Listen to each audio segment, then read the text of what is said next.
Dan kedua, pesan Pak Ketum satu, untuk semua pelatih tim nasional, bangun tim dengan baik, pilih pemain dengan jujur, ya, tidak ada intervensi oleh siapapun, dan selalu melakukan perbaikan dan kerjasama di antara pelatih tim nasional Indonesia.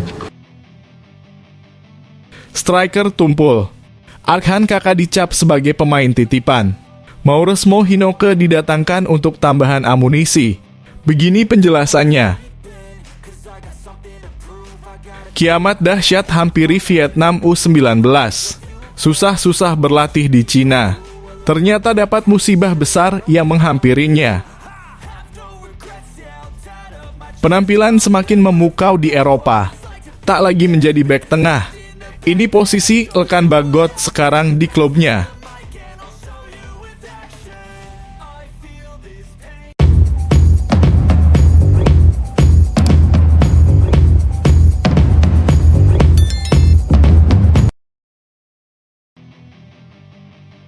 Indra Syafri, pelatih timnas U19, harusnya sadar diri kalau pemain yang selama ini menjadi starter yaitu Arkan Kakak tak bisa berbuat apa-apa di turnamen AFF U19. Penampilannya tak lebih bagus dari penyerang naturalisasi Jens Raven. Akan tetapi pemain ini selalu saja dijadikan starter.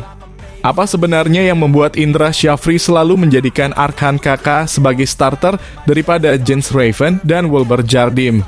Padahal Jens Raven dan Wilber Jardim lebih banyak berkontribusi untuk timnas U19 dalam 2 laga terakhir.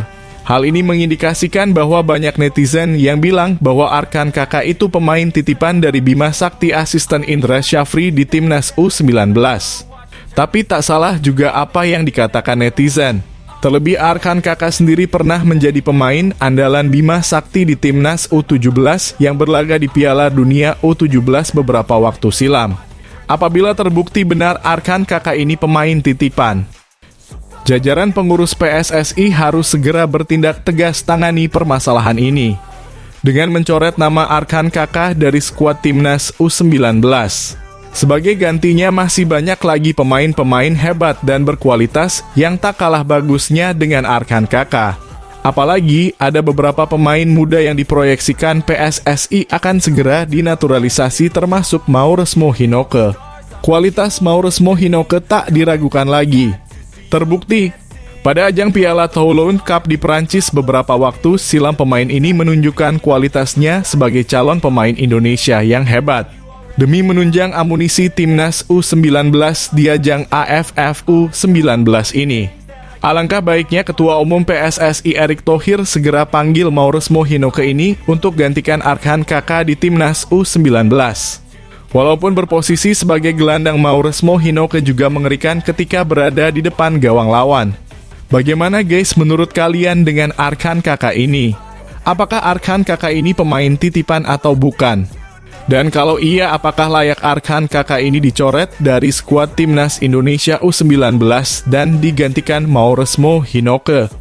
Coba tulis pendapat kalian pada komentar di bawah ini ya. Di sisi lain, 2 pemain berposisi back justru menjadi top scorer timnas U19 Indonesia di ASEAN Cup U19 2024. PR untuk para penyerang. Indra Syafri mempunyai pekerjaan rumah untuk memunculkan ketajaman para striker di timnas U19 Indonesia. Garuda Muda sanggup mencetak 8 gol pada 2 laga pertama ASEAN Cup U19 2024, tetapi hanya 1 yang dicetak penyerang. Satu-satunya penyerang yang bisa membukukan gol adalah Jens Raven. Penyerang FC Dordrecht itu melesakkan gol mudah saat menghadapi para bek dan kiper Filipina yang kelelahan. Sorotan untuk lini depan cenderung negatif karena Indra Syafri berkukuh memainkan Arkan Kakak. Arkan Kakak adalah penyerang termuda di tim dibandingkan Raven dan Muhammad Ragil.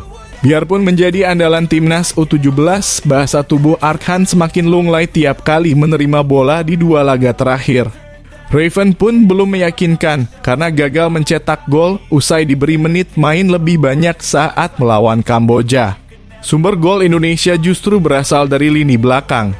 Yang lebih mengkhawatirkan, anak buah Indra Syafri makin bergantung pada bola mati untuk mengancam gawang lawan. Buktinya 2 gol Iqbal Gwijangge dan 2 gol Kadek Arel berasal dari situasi sepak pojok. 1 gol lainnya dari Iqbal didapat dari umpan silang Mufli Hidayat setelah lemparan jauhnya terbuang. Yang paling penting saya masih bisa berkontribusi bagi tim, ujar Iqbal. Dan semoga saat pertandingan selanjutnya lawan Timor Leste bisa lebih baik dari hari ini. Artinya, hanya ada 2 gol yang tercipta dari murni open play, yaitu keduanya dicetak Arlian Syah Abdul Manan.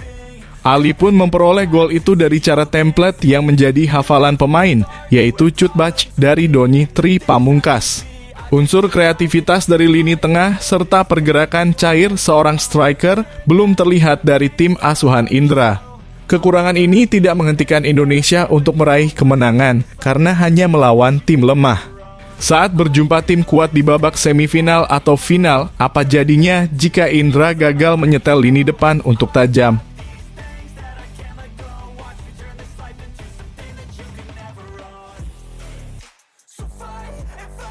Timnas Vietnam U19 babak belur di fase grup Piala AFF U19 2024.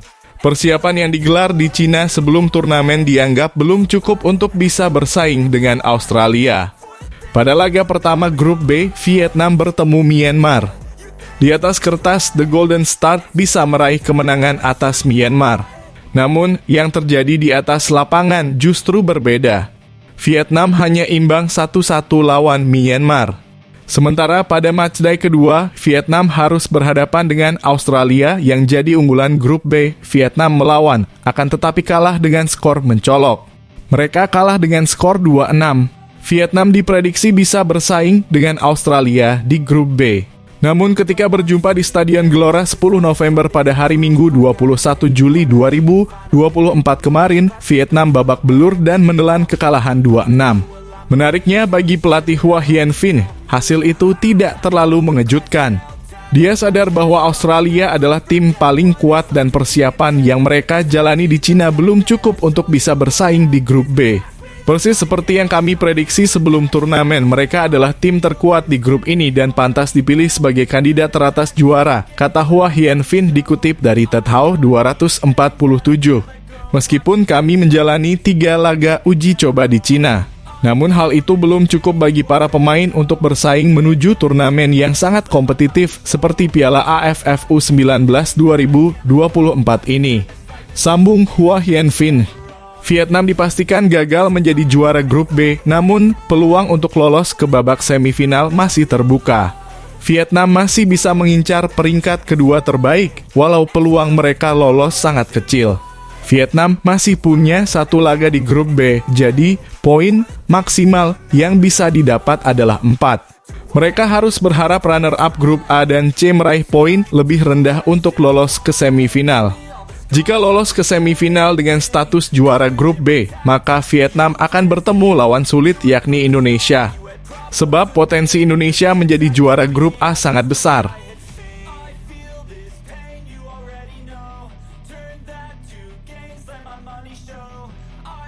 Elkan Bagot dipanggil Shin Tae-yong ke timnas Indonesia setelah muncul sebagai fullback kiri Ipswich Town.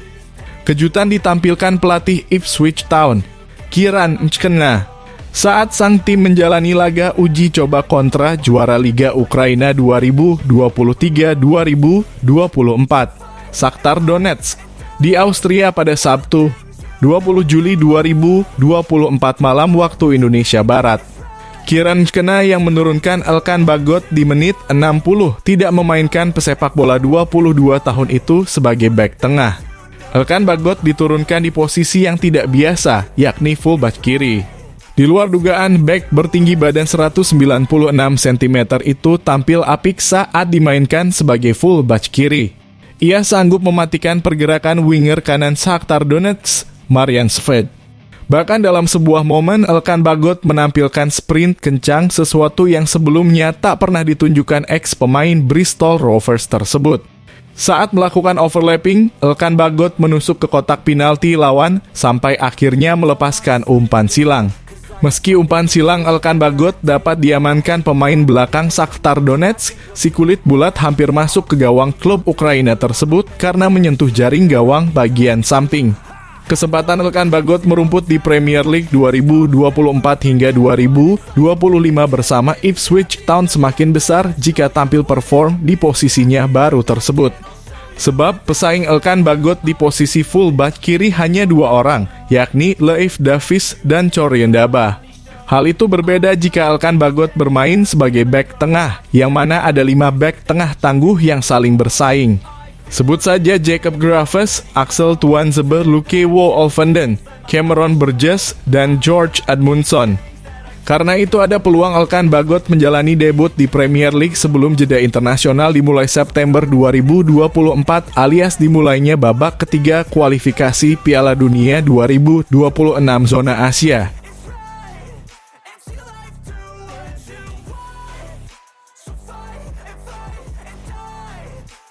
Timnas Indonesia U19 asuhan Indra Syafri mendapat sindiran dari media Vietnam usai menang lawan Kamboja 2-0 pada laga kedua AFF U19 2024. Menghadapi Kamboja U19, Timnas Indonesia U19 kembali meraih kemenangan dan membuat posisi anak asuh Indra Syafri semakin kokoh di puncak klasemen grup A dengan perolehan 6 poin. Sebuah kemenangan yang sangat berarti bagi Timnas Indonesia U19 karena memastikan dirinya lolos ke babak semifinal. Namun Timnas Indonesia justru dapat sindiran dari media Vietnam. Salah satu media Vietnam, Soha, mengulas tentang hasil pertandingan Timnas Indonesia U19 versus Kamboja U19. Menghadapi Kamboja U19, sebenarnya Timnas Indonesia U19 memiliki banyak keunggulan. Melihat pada kemenangan telak Timnas Indonesia U19 melawan Filipina U19 6-0 dan kekalahan Kamboja atas Timor Leste pada pertandingan perdana di AFF U19 2024. Menurut pandangan media Vietnam, Kamboja tampil lebih baik saat menghadapi Timnas Indonesia tadi malam. Dengan skema serangan balik yang begitu baik, Kamboja dinilai mampu mengatasi Timnas Indonesia U19 di babak pertama. Adapun gol Timnas Indonesia U19 baru bisa tercipta di babak kedua, tepatnya di menit 71 dan 86. Gol Timnas Indonesia U19 asuhan Indra Syafri di menit-menit akhir pertandingan ini menunjukkan adanya penurunan kualitas bermain. Tak heran jika media Vietnam menyindir bahwa semalam Timnas Indonesia U19 bersusah payah dalam mengalahkan Kamboja padahal sebelumnya bisa menang telak lawan Filipina. Usai meraih kemenangan 6-0, Timnas Indonesia tiba-tiba berkeringat saat melawan Kamboja, tulis media Vietnam Soha.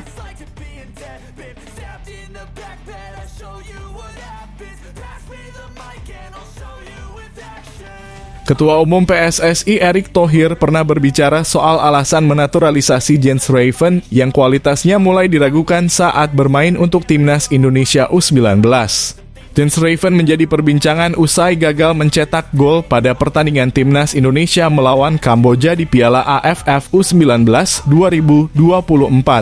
Timnas Indonesia mengalahkan Kamboja 2-0 pada laga lanjutan grup A Piala AFF U19 2024 di Stadion Gelora Bung Tomo, Surabaya, Sabtu (21 Juli 2024). Dalam laga tersebut, pemain berusia 18 tahun ini bermain dari bangku cadangan pada menit ke-45. Akan tetapi dia gagal mengulangi pencapaiannya di laga sebelumnya saat mencetak 1 gol ke gawang Filipina. Saat menghadapi Kamboja, pemain FC Dordrecht U21 ini gagal mencatatkan namanya di papan skor. Terkait penampilannya di laga kontra Kamboja, suara keraguan atas kualitas Jens Raven mulai bermunculan di media sosial. Netizen menilai bahwa Jens Raven masih terlalu mentah untuk menjadi andalan lini depan Timnas Indonesia. Jens Raven belum cukup matang. Butuh menit bermain dan konsistensi di klubnya. Kalau enggak nasibnya bisa serupa Ezra Walian, tulis akun X @kritank_. Pada saat Jens Raven resmi menjadi warga negara Indonesia WNI pada 27 Juni 2024 lalu, Erick Thohir mengungkapkan alasan menaturalisasinya. Menurut Erick Thohir, kehadiran Jens Raven merupakan upaya PSSI menambah kekuatan Timnas Indonesia U19. Sudah pasti saya menyambut baik kehadiran Jens Raven, pemain muda untuk menambah skuad Timnas. Baik yang U19 ataupun pelapis Timnas senior yang memang butuh pemain berkualitas. Ujar Erick Thohir dalam keterangan resminya pada 28 Juni 2024. Erick Thohir menambahkan Jens Raven bisa meningkatkan kualitas timnas Indonesia senior. Kehadiran Jens Ravens yang biasanya bermain di lini tengah depan akan sangat bermanfaat bagi timnas Indonesia, ungkapnya. Sebelumnya, Jens Raven merupakan rekomendasi dari STY setelah melihat langsung penampilannya di FC Dordrecht U21.